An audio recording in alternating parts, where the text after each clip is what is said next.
buenos días, Dios les bendiga, bienvenidos a este devocional. El día de hoy aquí amanecimos con lluvia, está muy fresco el clima, gracias a Dios. Hemos estado teniendo clima fresco, qué bueno que ya están conectando. Hermanita Lupita Nava, buenos días, Dios le bendiga, qué bueno que ya está conectando. Bienvenidos a este devocional, ya vamos a iniciar, vamos a darle gracias a Dios. Yo creo que nunca nos vamos a cansar de agradecer cada detalle que Dios tiene para nuestras vidas. Él siempre ha sido bueno, hemos visto su poder, hemos visto su misericordia, su bondad en nuestras vidas. Y yo creo que nosotros, eso es lo que debemos de hacer siempre, poder nosotros darle gracias, tal vez muchas veces por las prisas, muchas veces por nuestro diario vivir, no agradecemos lo que Dios nos está dando. Yo creo que tal vez hoy muchos ya no estamos, aquí estamos, no estamos en ningún hospital, no estamos en alguna funeraria, no estamos en algún otro lugar, en la calle, ¿verdad? Estamos aquí, estamos respirando y viendo las bendiciones que Dios tiene todos los días para nosotros. Él siempre nos fortalece, Él siempre nos bendice, su misericordia siempre está con nosotros. Bienvenida, Pastora Amanda, Dios le bendiga, qué bueno que ya está conectada. Entonces vamos ya a iniciar en esta mañana a darle gracias a Dios por su infinito amor y su misericordia, porque Él es bueno. Y aquí estamos una vez más, prueba de ello que a veces muchos decimos queremos un milagro. El milagro somos nosotros, hermanos, entonces debemos agradecerle todo el tiempo a Dios, que Él no se cansa en bendecirnos. Vamos a orar en esta mañana.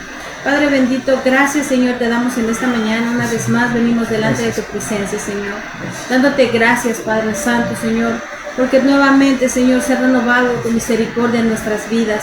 Gracias, Padre, porque tú nos guardaste, Señor, guardaste nuestros sueños, Señor. Tú estabas ahí con nosotros mientras nosotros descansábamos, Padre bendito, tu presencia estaba al lado nuestro, Señor.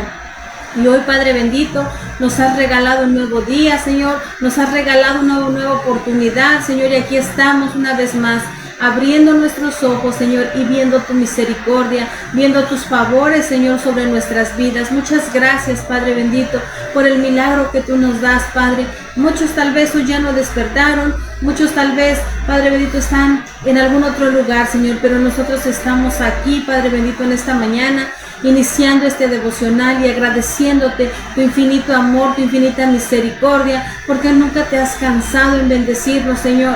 Aunque hemos pasado pruebas, aunque pasamos dificultades, tú estás ahí, Señor. Muchas gracias, Señor. Gracias por cada persona, Señor, que se está conectando, Señor. Bendice a sus vidas, sus corazones, sus familias, sus hijos, Padre bendito. Gracias, Padre Santo. Gracias a los que están ahí, Padre bendito, Señor. Tú sabes, Señor, lo que necesitan. Y yo te pido que tú bendigas sus vidas y que tú les ayudes, Señor. Te agradecemos, Padre bendito, este regalo, Señor, este nuevo día, Señor, porque es un día, Señor, donde también vas a hablar a nuestras vidas. Es un día, Padre bendito, donde tú, Padre Santo, nos vas a mostrar, Señor, en qué tal vez estamos fallando, en qué, Padre bendito, necesitamos, Señor, ser diferentes, transformar nuestra manera de pensar, nuestra manera de actuar, nuestra manera de ser, Padre bendito. Muchas gracias te damos a ti, bendito Padre, en esta mañana, en el nombre de tu Hijo amado Jesús. Amén y amén. Amén, buenos días, ahí ya está conectada por ahí la hermanita Efi, Dios le bendiga. Sisma, gracias también por compartir, por apoyarnos, gracias. Está también Robert de Nilo, Dios le bendiga, un saludo hasta Ocotepeque, bendiciones a todos los que ya están conectados, hermanos.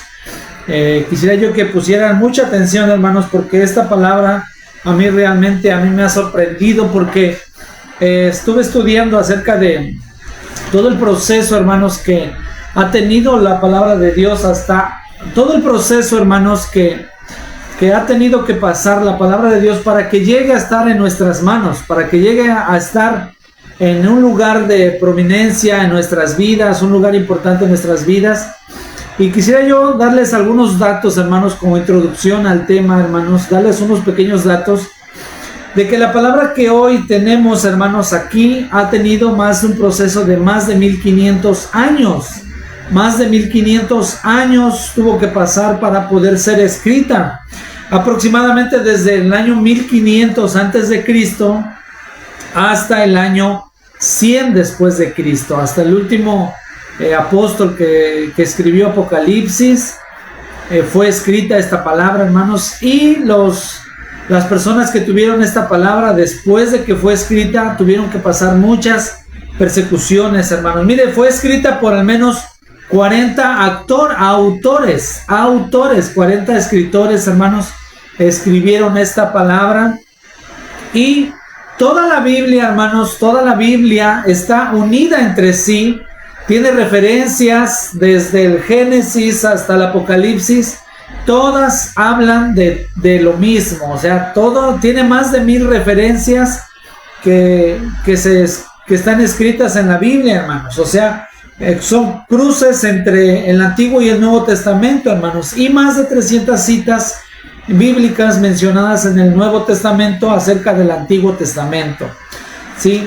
Miles, hermanos, yo traté de investigar cuántas personas pudieron ofrecer su vida o arriesgar su vida para conservar esta palabra que hoy tenemos en nuestras manos, y fueron miles. El internet no tiene un estudio o una cantidad aproximada, pero me arrojó que son miles y miles de personas, hermanos, que dieron su vida porque la palabra que hoy tenemos en nuestra casa, hermanos, que hoy tenemos en nuestro poder, haya llegado hasta este momento, hermanos. Por eso es que es importante, hermanos, por eso hoy la palabra de hoy se llama la importancia de las Escrituras, porque a veces no le damos, hermanos, el valor que tiene, el valor que merece, hermanos. Miren, en la época del Antiguo Testamento, muchos profetas fueron muertos. Ya hablamos de Isaías, hablamos de Elías. Acuérdense que cuando Elías huyó de Jezabel, hermanos, Elías dijo: todos los profetas de mi época han sido muertos. La Biblia tal vez no habla de cuántos profetas o el nombre de todos esos profetas, hermanos, pero muchos profetas fueron muertos por llevar la palabra de Dios, hermanos. En el segundo libro de Reyes, capítulo 21, no lo vamos a buscar, solamente es como referencia, hermanos. Cuando llegaron varios reyes que estuvieron en contra de Dios, que fueron rebeldes a Dios, fueron escondidas las Escrituras y muchas de ellas fueron destruidas.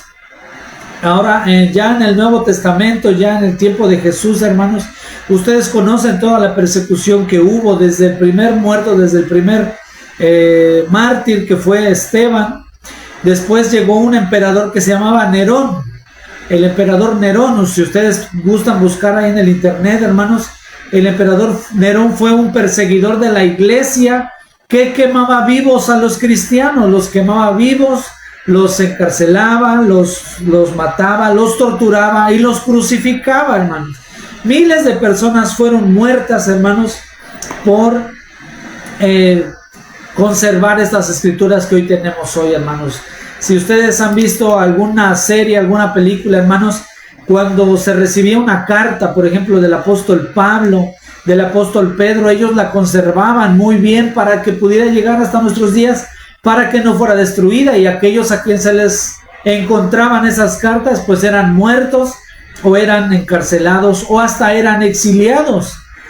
Como les decía yo, solamente para dar una pequeña introducción, hermanos, el apóstol Pablo, hermanos, para escribir la carta a los Efesios, la carta a los Filipenses, la carta a los Colosenses y Filemón, él estaba en prisión. Él estaba en prisión cuando escribió todas esas cartas, hermanos, el apóstol Pablo. El apóstol Pedro, hermanos, la segunda carta de Pedro la escribió un poquito antes de que él muriera. La primera carta de Pedro y Apocalipsis, él estaba en el exilio, estaba en la isla de Patmos, el apóstol Juan, sí, ¿verdad? El apóstol Juan. Entonces, hermanitos, nosotros tenemos en nuestras manos, en nuestra casa, un tesoro, hermanos, invaluable, que muchas gentes, hermanos, han muerto porque esta palabra de hoy llegue a nuestros días. Tal vez muchos libros ya no llegaron, muchos evangelios fueron quitados, fueron destruidos, pero lo que hoy tenemos, hermanos, en nuestra casa no es para que esté en el librero, no es para que esté ahí abandonado, hermanos. Tenemos un tesoro que ha transcurrido a pesar de los años, a pesar de las guerras, y que fue escrita por reyes, fue escrita por pescadores, fue escrita por médicos, fue escrita por líderes religiosos como fue el apóstol Pablo, que fue un fariseo. Hermanos, la Biblia es un tesoro que nosotros no podemos estarlo ignorando. Estaba yo estudiando, hermanos, en 1536, en el año 1536, una persona llamada William Tyndale, si ustedes ahí lo apuntan y lo investigan, hermanos, William Tyndale fue quemado vivo, fue ejecutado por traducir la Biblia al inglés. Esto abrió la puerta, hermanos, para que siguieras las demás traducciones, porque antes la iglesia cristiana ortodoxa solamente quería tenerla en el idioma griego y hebreo, el cual pues mucha gente no lo conocía en ese entonces. Entonces eso quisieron tener ellos para tener el control de las masas. Pero hoy, hermanos, gracias a esta persona de William Tyndale, que fue ejecutado por traducir la Biblia en inglés, ha llegado hasta nuestros días y ha sido traducido en miles de idiomas también, hermanos. Entonces, la palabra de Dios, hermanos, ha pasado muchos procesos y no es para que nosotros la tengamos ahí aventada en nuestra casa. No es para que la tengamos ahí, ¿verdad? Yo he escuchado mucha gente que dice, ay, es que no leo, dice, no alcanzo a leer, necesito lentes. Y a veces, hermanos, gastamos para un celular de 5,000, 6,000, 7,000 pesos, hermanos, y una Biblia que puede costar 1,000 pesos, no la compramos, hermanos.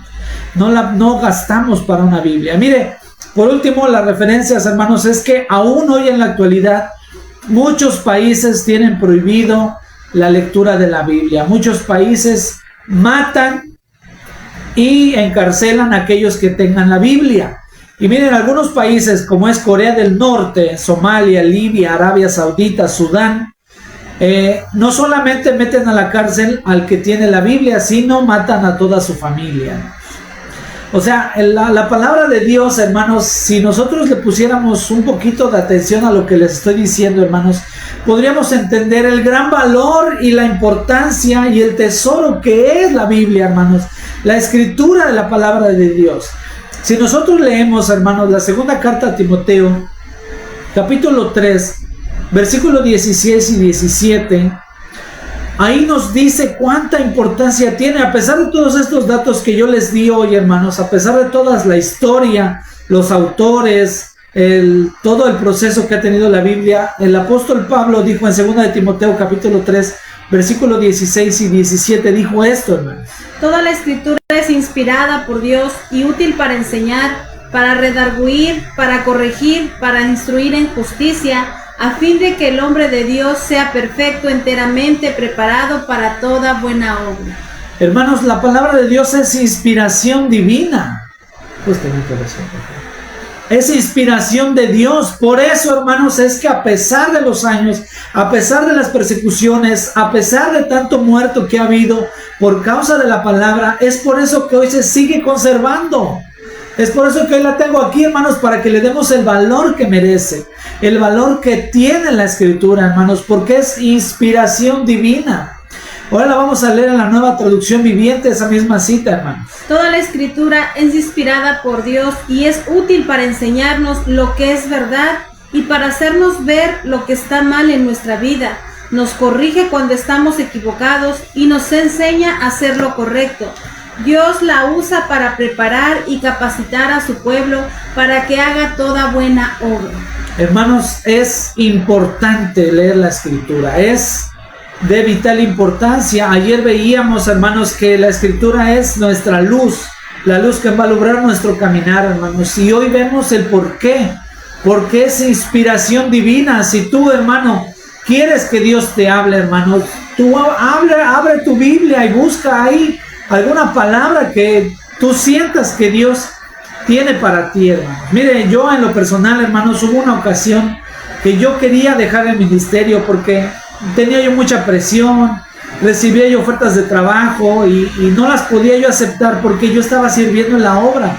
Tenía yo 3 grupos de crecimiento que estaba yo atendiendo, hacía yo el aseo en la iglesia, iba yo a traer a mi esposa, trabajaba yo en las mañanas y yo quería yo ya dejar el ministerio, hermano, porque era mucha presión, mucho trabajo, mucha injusticia, mucha humillación, y yo ya no quería. Entonces abrí la Biblia, hermanos, y el Señor me habló en 2 de Timoteo capítulo 4 versículo 5. Ahí no sé por qué estaba yo así mirando entre la Biblia, hermanos, y el Señor ahí me habló y me dijo, ¿cómo dice ahí en esa versión? En la Reina Valera. Pero tú sé sobrio en todo, soporta las aflicciones, haz tu obra de evangelista, cumple tu ministerio. Mire, aquí yo leí este versículo, hermano, y me habló. Ahí yo sentí que Dios me habló. Porque me dice, tú sé sobrio, o sea, piensa con inteligencia, soporta las aflicciones, haz obra de evangelista, cumple tu ministerio. Cuatro órdenes que el Señor me dio en un solo versículo, hermanos. Entonces, esta no es una enseñanza acerca de ese versículo, hermanos, sino de la importancia que tiene la Biblia, que a través de ella, hermanos, el Señor nos habla a nuestra vida. Si tú no lees, hermano, Dios no te va a poder hablar. Tal vez nosotros queremos algo más audible, algo más explícito. No va a bajar un ángel y te va a decir, hermano, haz esto, tienes que hacer el otro. No, hermano, la escritura ya viene. Por eso leíamos la segunda carta de Timoteo, capítulo 3, 17, donde decía, ahí viene todo para capacitar al hombre, para enseñarlo, para redarguirlo, para enseñarle qué es lo que debe de hacer. Por eso, hermanos, es importante leer nuestra Biblia, hermano. El mejor regalo que uno le puede hacer a una persona es una Biblia. En una casa puede haber hasta 3, 4 televisiones, puede haber 4 o 5 celulares, hermanos, dependiendo de las personas que sean. Puede haber hasta tablets, laptops, puede haber muchísimos aparatos electrónicos, pero no tienen Biblias, hermanos. Un niño pide de Reyes, pide de regalo una tablet, un celular, hermano, pero no tiene Biblia el niño, hermano. Pueden gastar los papás hasta 7,000, 5,000 pesos, hermanos, y no pueden gastar 1,000 pesos para una Biblia. Y no es porque yo las venda, ¿verdad? Pero es que es importante, hermanos, tener una Biblia en nuestra casa, hermanos. Y solamente ese es el tema de hoy, hermanos, que debemos nosotros estudiar la Biblia, hermanos. Mire, en Isaías capítulo 40, mire, ahora di ahorita un pasaje del Nuevo Testamento y ahorita voy a dar un pasaje del Antiguo Testamento donde el profeta Isaías decía que la palabra nunca pasaría, hermano. La palabra, por más que el hombre malo, el demonio, el diablo quiera destruirla, hermano, no va a poder hacerlo. Mire lo que dice Isaías capítulo 40, versículo 8, hermano. Secase la hierba, marchitase la flor, mas la palabra de Dios nuestro permanece para siempre. Permanecerá para siempre, hermanos. La palabra de Dios, a pesar de que ha querido ser destruida, hermanos, va a permanecer para siempre. Y va a llegar el día, hermanos, la palabra lo dice, en que vamos a ser perseguidos. Todos los que sigamos o queremos vivir conforme al Evangelio de Cristo, vamos a ser perseguidos, hermanos. Y nos van a prohibir, como le estoy diciendo, en la actualidad hoy hay países que persiguen a los cristianos y destruyen a aquellos que tienen Biblias, hermanos. Y va a seguir aumentando, la maldad va a seguir aumentando. Después que ya no tengamos esa libertad para tener Biblias, hermanos, ¿qué vamos a hacer si no nos aprendimos ningún versículo bíblico? Debemos de memorizarla, hermanos, para que si nos toca a nosotros las persecuciones o la gran tribulación, hermanos, que esperemos que no, que Cristo venga y nos lleve, pues nos vayamos, hermanos. Pero si nos quedamos a la tribulación, a las persecuciones, hermanos, que eso lo tengamos en nuestra mente, hermanos. La palabra de Dios la tengamos en nuestra mente y en nuestro corazón cuando empiece la prohibición de la escritura, hermanos. Entonces, oremos, hermanos, que el Señor haya hablado en nuestra mente y tengamos nosotros, hermanos, esa mentalidad de que cada vez que abras tú tu Biblia, hermanos, sepas y recuerdes el sacrificio que hubo detrás de ella, de tantas muertes y persecuciones que hubo hasta llegar a nuestra época, hermanos, para que tú tengas la Biblia en tus manos, hermanos. Y por último vamos a leer la primera carta de Pedro, capítulo 1, versículos 24 y 25, donde habla, igual ahí mismo el apóstol Pedro, hermanos, dijo que la palabra nunca dejaría de ser. ¿Qué dice? En esta versión dice, como dicen las escrituras, los seres humanos son como la hierba, su belleza es como la flor del campo. La hierba se seca y la flor se marchita, pero la palabra del Señor permanece para siempre, y esta palabra es el mensaje de la buena noticia que les ha predicado. Hermanos, la palabra va a seguir adelante, pero si tú no la estudias, si tú no la obedeces, entonces es posible que estemos extraviados, como lo decía yo ayer, hermanos. Busquemos la palabra de Dios y le estudiémosla, meditémosla, porque en ella, hermanos, está la vida, en ella está la corrección de Dios, en ella está la luz de la inspiración divina, hermanos. Busquemos siempre leer nuestra escritura, hermanos,